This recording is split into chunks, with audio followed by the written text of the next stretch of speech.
Medicover తో మీ మాతృత్వ కలలను సాకారం చేసుకోండి. ఇప్పుడు IOI పై 50%, IVF పై 20,000 తగ్గింపు మరియు పొందండి ఉచిత కన్సల్టేషన్ తో పాటు ఫ్రీ అల్ట్రాసౌండ్ స్కానింగ్. జపాన్లో అంతరిక్ష కార్యక్రమం కోసం అభివృద్ధి చేస్తున్న చిన్న రాకెట్ పేలుడుకు గురైంది. నిన్న ఉదయం పరీక్షలు నిర్వహిస్తున్న సమయంలో ఎప్సిలాన్ S రాకెట్ ఇంజన్లో ఒక్కసారిగా మంటలెగిసిపడ్డాయి. దీంతో ఆ ప్రాంతంలో దట్టమైన పొగలుముకుంది.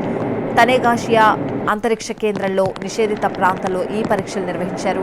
ఈ ఘటనలో ఎటువంటి ప్రాణ నష్టం జరగలేదు. ఘటనపై దర్యాప్తు చేపట్టనున్నట్లు జపాన్ అంతరిక్ష పరిశోధన కేంద్రం పేర్కొంది. గత ఏడాది చేపట్టిన ప్రయోగంలోనూ ఇటువంటి ఘటన ఎదురైంది. రాకెట్లోని ఓ లోహ భాగం కరిగి ఇంజన్ను దెబ్బతీయడంతో ప్రయోగం విఫలమైంది. వరుసగా రెండోసారి రాకెట్ విఫలమవడంతో దీని పురోగతిపై ఆందోళనలు వ్యక్తమవుతున్నాయి.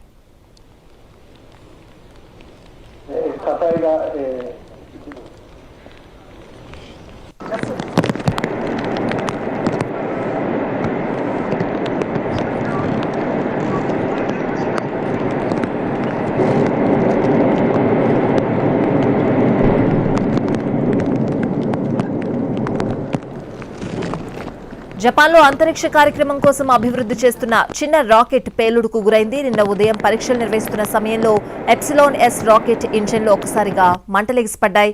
దీంతో ఆ ప్రాంతంలో దట్టమైన పొగలుముకుంది. తనేగాషిమా అంతరిక్ష కేంద్రంలో నిషేధిత ప్రాంతంలో ఈ పరీక్షలు నిర్వహించారు. ఈ ఘటనలో ఎటువంటి ప్రాణ నష్టం జరగలేదు.